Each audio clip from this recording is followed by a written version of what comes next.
Canal Abre Alas FC, falando de história.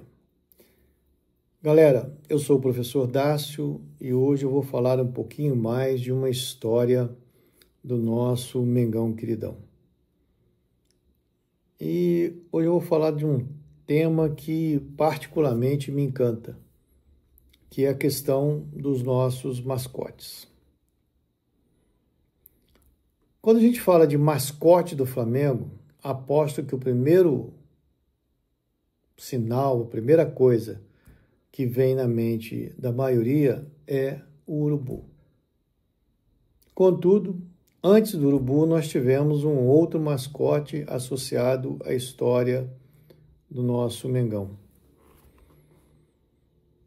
O primeiro mascote do Flamengo foi um personagem de um desenho animado americano de grande sucesso. Estou falando do Popeye, aquele famoso marinheiro que, quando comia espinafre, ficava extremamente forte e imbatível. Em 1942, durante o Campeonato Carioca, os jornais começaram a criar quadrinhos para contar episódios vividos pelo clube. E como o marinheiro representava a força e a valentia, isso foi associado ao que na época se entendia que era necessário para o nosso Mengão enfrentar jogos bastante difíceis. Um detalhe a mais é que o Flamengo foi fundado, teve sua origem no remo, Popeye era um marinheiro, então ambos tinham um mar em comum. Contudo, o famoso marinheiro Popeye não caiu nas graças da torcida. Então agora tem alguns episódios que ajudam a explicar, a entender como surgiu o nosso eterno mascote, o urubu.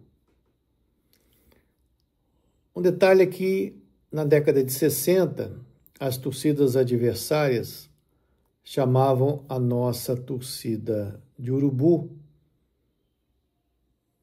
porque o urubu era uma ave bastante associada à sujeira, ao racismo, à raça negra, e os rivais usavam o termo urubu para insultar a torcida do Flamengo. Em julho de 1969, 4 estudantes, Luiz Otávio, Romilson, Vitor e Eric, se uniram e fizeram algo que mudaria para sempre, ou que ficaria marcado para sempre na história do nosso clube. Segundo o Luiz Otávio, o objetivo era calar as torcidas adversárias, que ironizavam o fato da torcida do Flamengo ter muito negro, ter muita gente pobre, e eles escolheram um jogo contra o Botafogo, porque era o maior rival do Flamengo. Eles pegaram um animal no lixão do rio, amarraram uma bandeira do clube e levaram para a arquibancada. Com o barulho da torcida, a ave se assustou e saiu sobrevoando o estádio com aquela bandeira amarrada. Luiz Otávio disse que assim que ele foi solto na arquibancada, o animal deu uma decaída, mas depois abriu as asas e deu uma volta em frente à torcida do Flamengo, que começou a gritar: "É urubu!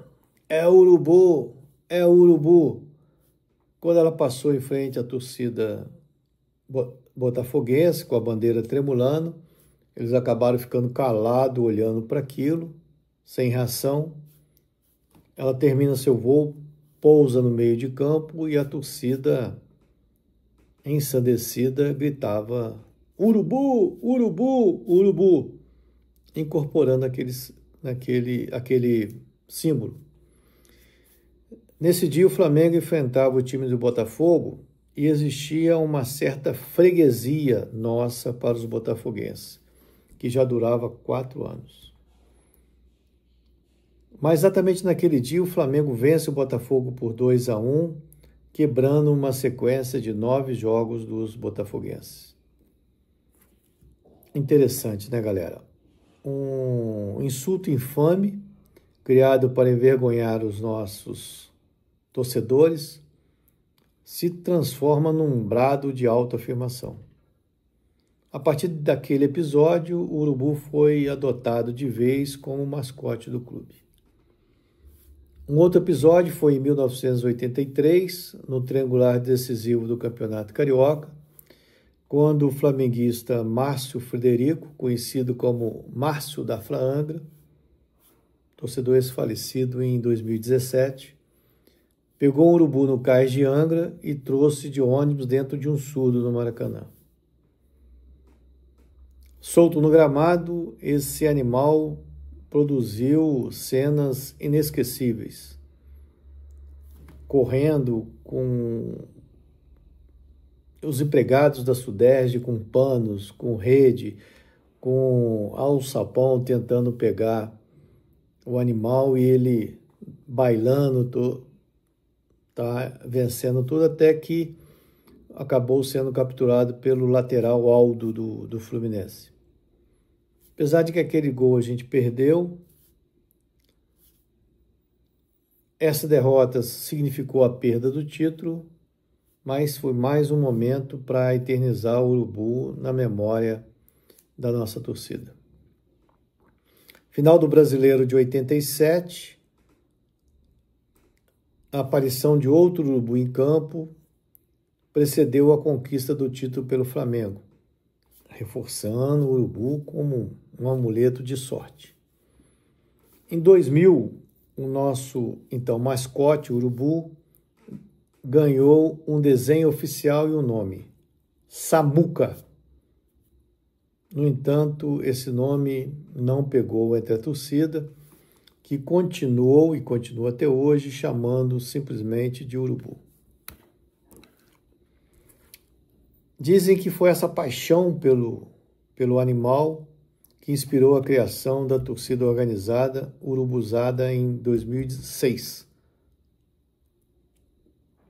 Interessante que também nesse período, 2006, 2007, 2008, o meio-campista Renato Abreu ficou conhecido como Urubu Rei, pois celebrava os gols com uma máscara de urubu, simbolizando o espírito guerreiro do time. Em 2008, estreia Uruba e Urubinha, uma dupla de mascotes que passam a representar a equipe no Maracanã.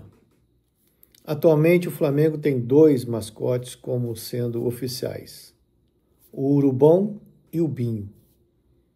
Figurinhas carimbadas nos eventos promovidos pelo clube e retratam de formas diferentes o nosso mascote. Binho é uma versão voltada para o público infantil, enquanto o Urubão carrega consigo todo o espírito de garra da equipe com seu visual, diríamos, intimidador? Acho que sim. A verdade é que a escolha do Urubu como mascote representa um marco na história do nosso clube, porque ela consegue transformar uma ofensa em um símbolo de força e resistência, ajudando o Flamengo a demonstrar seu compromisso com a inclusão social, a diversidade, a luta contra o preconceito. Galera, eu queria pedir para vocês que não esqueçam do like, não esqueçam de se inscreverem no canal, de ativarem a notificação, de convidar mais amigos, amigas, familiares para se inscreverem no canal. E também, importante, convido vocês para hoje, terça-feira, 19h30, estarem nos acompanhando ao vivo no Arena Abre Alas. Canal Abre Alas. O esporte é nosso manto, o chat a nossa nação. Flaudações.